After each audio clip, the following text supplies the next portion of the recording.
They said it was like a miracle getting adopted at my age. I stepped into the cozy living room, greeted by my new parents' bright smiles. "Welcome, Blake. This is your home now. Come meet Jude." A guy walked over looking calm and friendly. "This is Blake. She's 16, 1 year younger than you. You two will be at the same school." Yeah. I brushed past them and headed to my room. I closed it, dropped my backpack, and sank onto the floor. Yay, new family. They seemed nice, but was I? That night I couldn't sleep. Feeling too safe just made me nervous. I made my way to the kitchen to soothe my dry, scratchy throat and accidentally overheard them talking. "She got expelled from her old school." Expelled? She's been through a lot. Keep an eye on her, Jude. I got it. I rolled my eyes and backed away before hearing more about my past. Of course they'd send their golden boy to babysit me. Not that it mattered. I'd just make myself invisible anyway. Walking the school halls on my first day, I saw posters everywhere of some fancy-looking girl. I met her not long after. "Vote for Sadie, okay, my lovely friends?" "Of course!" "Awesome! I think my dad's buying everyone Disney World tickets if I win." People didn't just like her, they worshipped her. "Hey, you!" I paused, but didn't turn. "Yeah, you! New kid?" "Yeah." "Vote for me, cutie!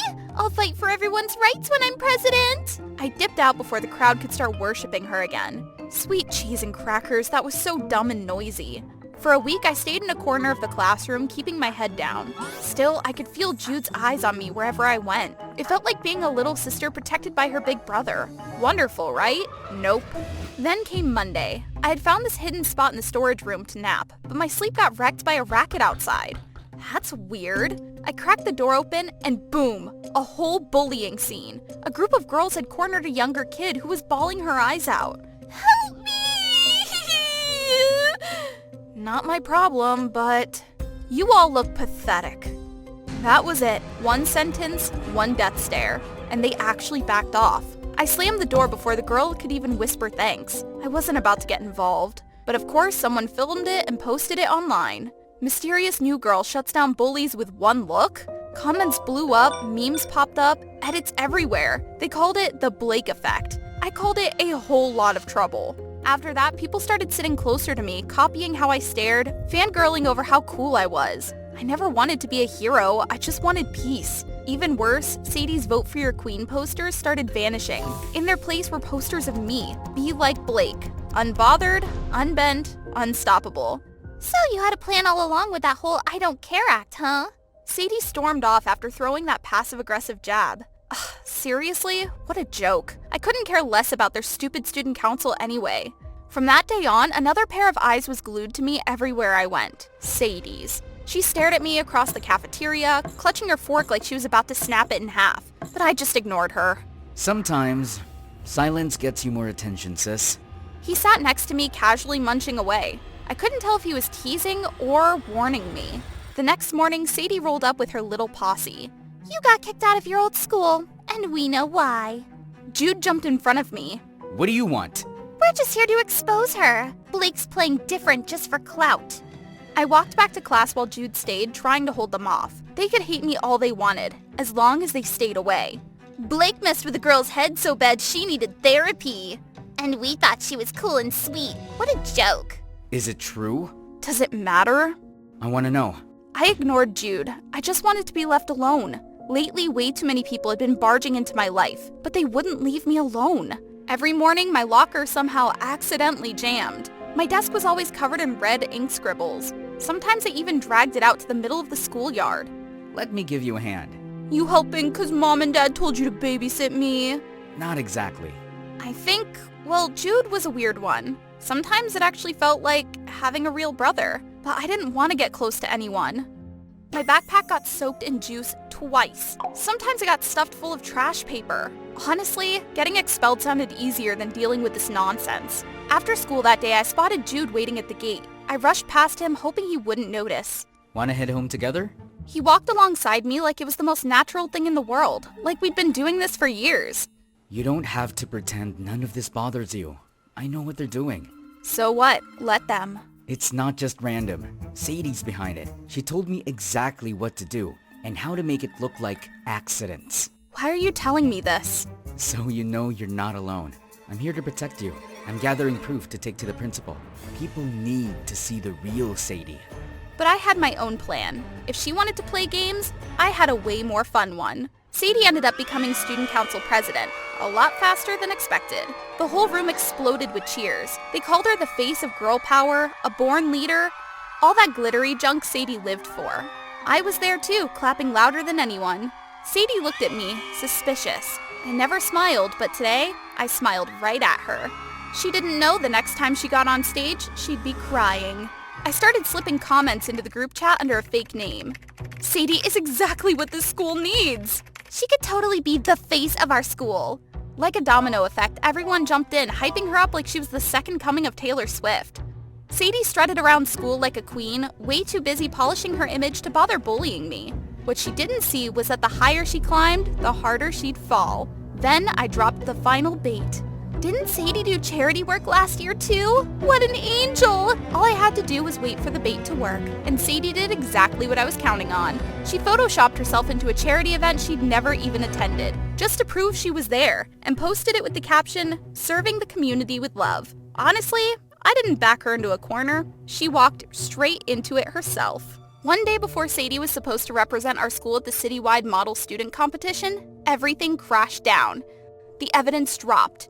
She faked the charity photo, there was no event, and worst of all, proof she had ordered other students to bully me, thanks to the receipts I got from Jude. Make it look like an accident, okay? If you humiliate Blake, I'll get you into the yearbook club. The teachers found out, and now that was the real problem. Sadie got summoned to the principal's office. As we crossed paths in the hallway, she was too freaked out to even see me. Makeup flawless, but her hands were shaking like crazy. Checkmate, Sadie. Jude cornered me at the end of the hall, his face tight and serious. You didn't have to destroy her like that. She did it to herself. I just let what was gonna happen happen. I stared at him. At first I was ready to pop off, but something in his eyes made me stop. He wasn't angry, he was disappointed. You're acting like the villain. That stuck with me. I couldn't sleep all night. What did Jude expect from me anyway? The next morning, I marched right up to the podium in the school courtyard. I'd never thought I'd stand here. I'd always wanted to stay invisible. But today, maybe a small part of me wanted them to see me. I'm the one who spread the charity rumor about Sadie. It was my plan, just like what I did back at my old school. The thing that got me expelled. That's it. I confessed. I was about to step down from the stage when Jude grabbed my arm. But everything Sadie did to Blake, that's real. The fake photos are also real. You all saw it yourselves. And back at Blake's old school, that girl bullied a bunch of people. Blake called her out. She only broke down because she lost her power, not because Blake did anything to her. You all only heard half the story, and Blake never bothered explaining. I didn't stick around to see their reactions. All I knew was, this time, I didn't get expelled, and no one whispered behind my back. Things had changed and I owed Jude a big fat thank you. So that day, I actually waited for him so we could walk home together. I know you have ASPD. I know about the whole... The accident that killed my family and left me the only one standing? Yeah, after that, people said it was like I turned into someone else. I know everything you went through. You're carrying a lot of scars. And hey, you're not alone anymore. We're family now, remember?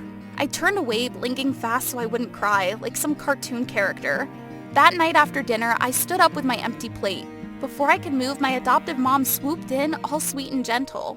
It's okay, honey. I'll wash the dishes. Usually I'd mumble something like K and bolt straight to my room. But tonight felt different. I'll help. She blinked. She couldn't believe her ears. Then glanced at her husband, who was grinning like he had just won the dad lottery. Come on, I don't mind. Sorry for keeping my distance all this time. Then I'll wash and you dry. Deal? I nodded with a real smile for once, and even without looking, I knew Jude was standing behind me, wearing that proud big brother smile like he just ate and left no crumbs. The dress, a custom creation from a top designer, shimmered under the lights in my room, perfect for my birthday party. It's amazing! Thank you so much, I couldn't be happy. Then I saw it, a tiny scratch almost invisible near the hemline. I'm not taking it. There's a flaw. Oh my, but Miss Jasmine, it's barely noticeable. Nobody's even going to see it. I see it. and I don't do flaws. I want a new dress, completely redone. But the party is in 2 days. I'll pay 5 times the original price. Just make it perfect. Hey everyone, I'm Jasmine from England. Okay, I know what you're thinking. I sound a little extra. But hold on, hear me out. I'm a perfectionist. I was born that way. My parents are super successful entrepreneurs with money, power, and all the perks that come with it. My future was totally mapped out, all in velvet and gold. And honestly, I've learned to embrace it. Perfection is my vibe. Then there's Evan, the golden boy of the school and captain of the football team. Tall, ridiculously good looking, and dripping with natural charm. He's the final piece of my perfect puzzle. I caught him staring at me the other day, his blue eyes lingering a second too long. He noticed me, right? Jasmine! Jasmine! Snap out of it! I snapped back to reality as my bestie Lana waved her hand in front of my face. I know what's on your mind, and don't worry, I've got a plan. Spin the bottle? At my birthday party? No freaking way. Keep it low-key. Don't let your parents find out. This is the perfect chance for you to seal the deal with that hottie. Perfect plan, am I right? Before I could argue, the bell rang. That's when our teacher walked in with a new student. Class, this is Simon. Let's all make him feel welcome. Simon strolled in like he owned the place. Messy curls, a leather jacket slung over one shoulder. Without waiting for an introduction, he flopped into the empty seat behind me, tossed his jacket onto the desk, and snored. Who let someone like him into an advanced class? But I brushed it off. Simon was chaos and I was perfection. When class ended, I made my way to the front, ready to drop the big announcement. Hey everyone! You're all invited to my birthday party tomorrow night. Dress code? Formal. Lana helped hand out the invitations, but I personally delivered Evan's, complete with a red heart doodle. As for Simon, thank God he'd already left. He wasn't invited, obviously. The party was lit. My parents were out for the evening, leaving us all the freedom in the world. It's time! Spin the bottle, baby, let's do this! A small group of us gathered in my room. Evan sat across from me, his gaze meeting mine with a shy smile. Alright, here's the deal. If the bottle lands on you, you have to either kiss the person it points to, or take a dare from the challenge box. Let's keep it spicy, people!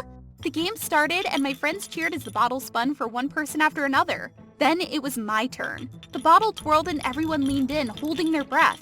And then it stopped, pointing at Evan. The room erupted in cheers. This was my moment. I think I'll choose Kit. Suddenly the door burst open and my heart nearly jumped out of my chest. There was Simon, standing there like he belonged, uninvited and completely unapologetic. Oh, Jasmine, there you are.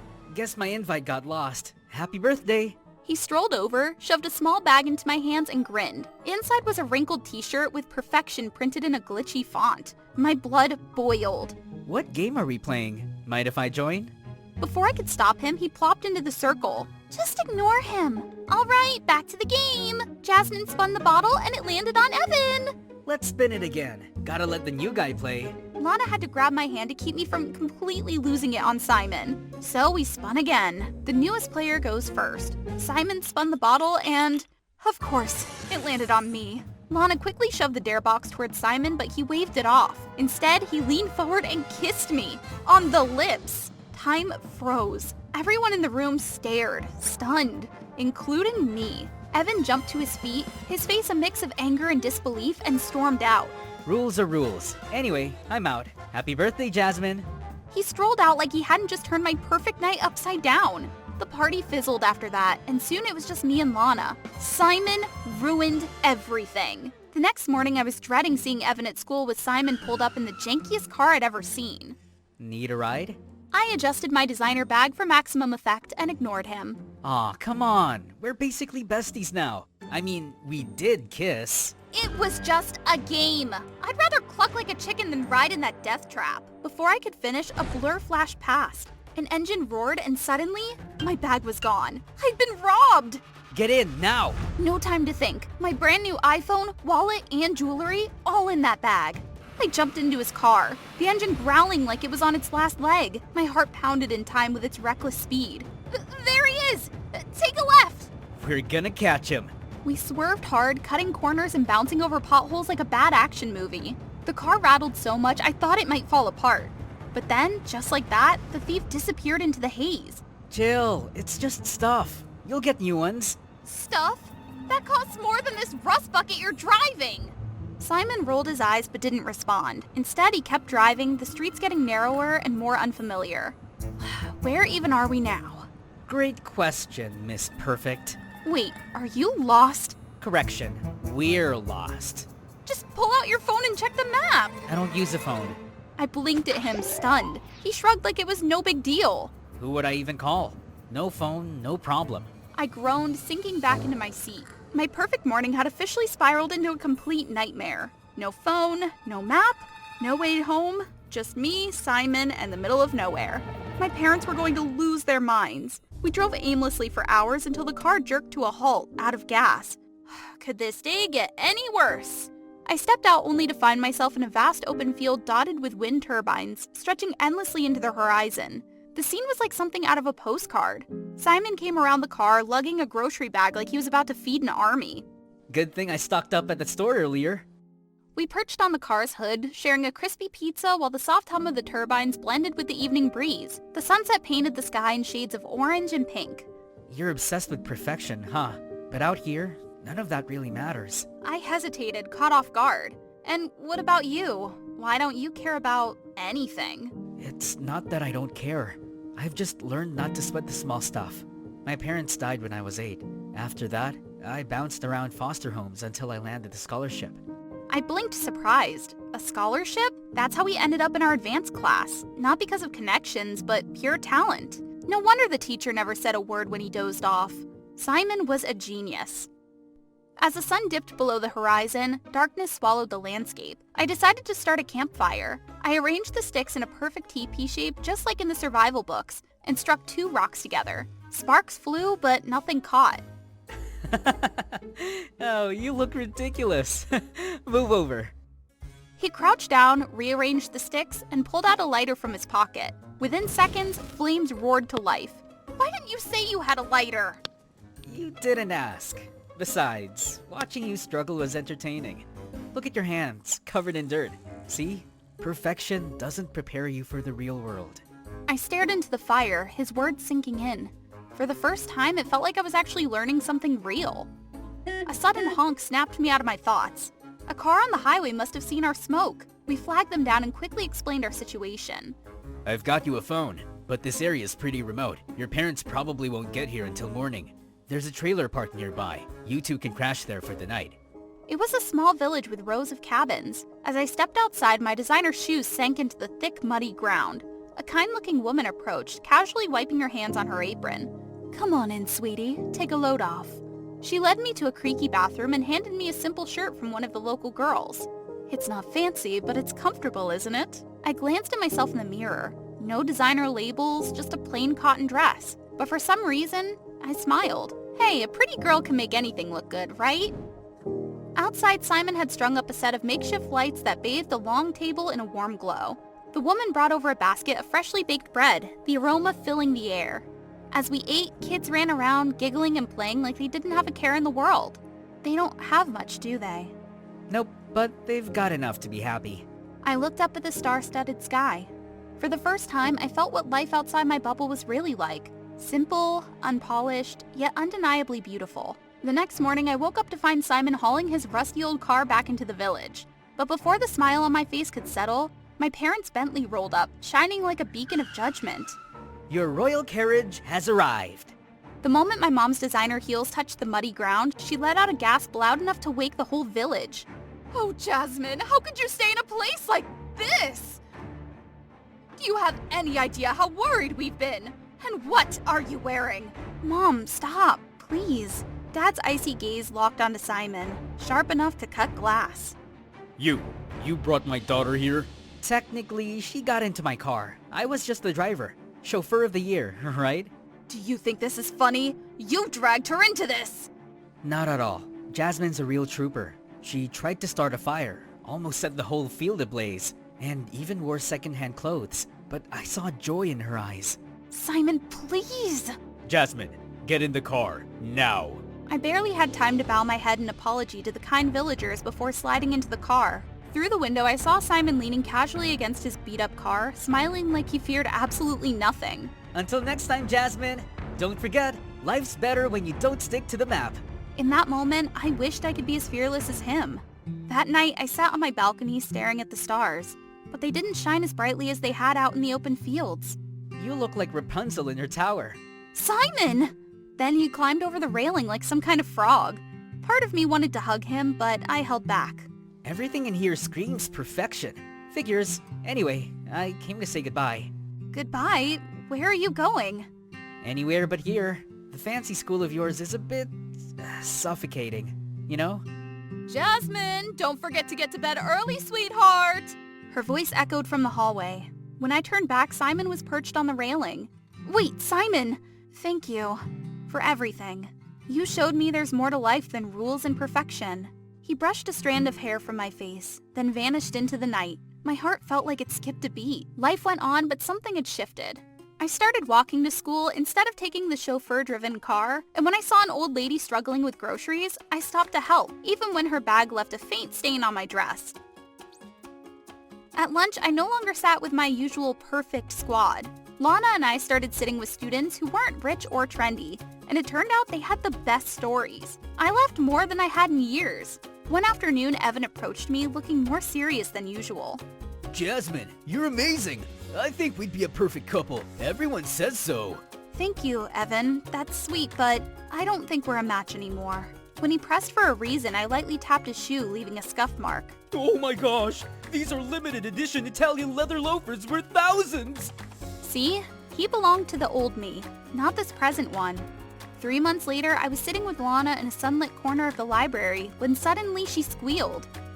Oh my gosh, look who it is! My eyes landed on a familiar face. Simon, grinning under the headline, Young Explorer Discovers Remote Villages in Africa. That same radiant smile, now brighter and more alive than ever. It felt like a message from Simon, telling me he was okay. And here I was, hoping that one day, our paths would cross again. Yep, that's me, lying right under a super hot guy, and his lips are pressed against mine, all warm and tingly. I can hear his every breath, but you know what really sucks? His girlfriend is standing right there, staring at us like she's ready to tear us both apart. Whoa, hold up, this isn't what it looks like. But okay, let me start from the beginning. Hi there, I'm Judy, a girl with a burning dream to become a police officer, and a huge part of that dream comes from Nick, the guy who lives right across the street from me. Nick is a famous cop, not just because he's drop-dead gorgeous, but also because he's super brave. His parents died when he was young, and through sheer hard work, he became a cop and then a hero in my eyes. I've had a crush on him for like forever, but he's got a girlfriend, and that girlfriend is none other than Lisa, my best friend. Lisa and I have been close since our first days in middle school. I'm the calm one, while Lisa is all bubbly and energetic, and a bit impulsive. But she's an amazing friend, always there for me. She even donated one of her kidneys to me 2 years ago when I was battling lupus. So yeah, I cherish Lisa a lot, and I've always kept my feelings for Nick buried deep inside. Then one day, Lisa called me sobbing uncontrollably. Calm down, tell me what happened. Nick hasn't been paying attention to me like he used to. I got mad and said we should break up like I usually do, but instead of making up with me, he agreed this time. I felt bad for her, but a terrible thought flashed in my mind. Could this be my chance to get closer to him? No, Judy, you're awful! I instinctively walked over to the window and saw Nick standing outside, signaling something to me. I was still trying to figure out what was going on when, 2 minutes later, he was standing at my door. Judy, listen carefully. I'm being targeted by a black-clad organization. I put their boss behind bars, and now his men want revenge on me and anyone close to me. So you broke up with Lisa to protect her? Exactly, and that's why I'm here. You're smart, Judy. I need you to take care of Lisa during this time, until I can sort everything out. For some reason, something inside me was pushing me. I wanted to be part of this with Nick, partly to experience what it's like to be a cop, and partly to be close to him. Nick, I'll team up with you and take them down. What are you talking about? This isn't a joke. I'm not joking. You know how badly I want to be a cop. I know self-defense. I've studied a lot about criminal psychology, and I know how to handle situations like this. I can do it. Maybe Nick saw the seriousness and determination in my eyes. He went silent for a while before saying, Fine, but you have to follow my instructions, and you must keep the secret from Lisa, or she'll be in danger. I nodded enthusiastically. Then Nick came up with a plan. We would pretend to be dating so the mob would focus on me instead of Lisa. He's really smart, but this plan is My face turned red, but I felt a little excited and agreed, though I was nervous about where this was all going. To gather information, we started going on fake dates at a regular cafe. He was always so thoughtful, opening doors, pulling out chairs, and even handing me napkins whenever I accidentally spilled coffee on myself. And whenever he talked about the case and the complex details, his eyes would light up as he spoke passionately. I'd sit there listening, my heart racing faster than usual. He was so captivating. Hey, focus, or you're getting fired right now. Right, focus. I've got to impress Nick. So I stayed up several nights researching, putting together theories, and figuring things out. I even forgot to reply to Lisa's messages, which made her super mad. What are you doing ignoring me? You haven't been hanging out with me lately. Do you not care about me anymore? My boyfriend dumped me and now you're ditching me too, huh? So I had to call and comfort baby Lisa for an hour before she calmed down. She's such a baby. Finally, after a long day, I collapsed on my bed, only to get a message from Nick. The info you sent is super helpful. You're awesome, girl. Keep it up. I felt like I was floating on air. All my worries just disappeared. So Nick and I carried out the plan. And sure enough, after pretending to be Nick's girlfriend for a while, I started to notice that I was being followed. There were even a few nights when someone broke in and tried to attack me. But luckily, I know self-defense. So I took those small fries down in no time. Seeing this, Nick gave me the keys to one of his empty apartments and told me to stay there. One day, we switched our date spot to a park. The breeze was light, the leaves were gently falling, the autumn air was so soothing and romantic. Perfect for a stroll, right? But suddenly, I tripped on a rock and fell. Just in time, Nick caught me. But oh gosh, what do I see? Lisa was walking her dog and just stood there, wide-eyed, staring at us. Her dog started barking like crazy. Oh no, I totally forgot this park was near her grandma's house. Lisa, hi. He jerked in surprise, letting go of me, which made me fall right on my butt. But as I fell, I accidentally tugged on his shirt, pulling him down on top of me. Seeing this, Lisa lost it, stormed off, and stopped talking to me immediately after. I tried to explain that there was absolutely nothing going on between me and Nick, but come on, it looked really bad, and I couldn't exactly tell her the truth, so I had no choice but to let Lisa distance herself from me for a while, hoping she'd understand once everything was sorted out. But I also felt horrible for having feelings for Nick. No, I've got to get rid of these feelings. Nick and I kept going with the investigation, but I decided to keep some distance from him. Those gangsters were really slick, always changing locations, which is why we were here. An hour passed with nothing happening, and suddenly someone knocked on our car window. What are you doing here? Cops, huh? Boys. Nick suddenly slammed on the gas, speeding forward, but just as we got onto the main road, we were immediately blocked by a bunch of their cars. We're so dead. Then, out of nowhere, Nick slammed the car into reverse and started driving backward. Nick, are you nuts? Zip it and trust me. My heart was about to jump out of my chest as I watched the scenery rush past in reverse while those guys were chasing us like maniacs.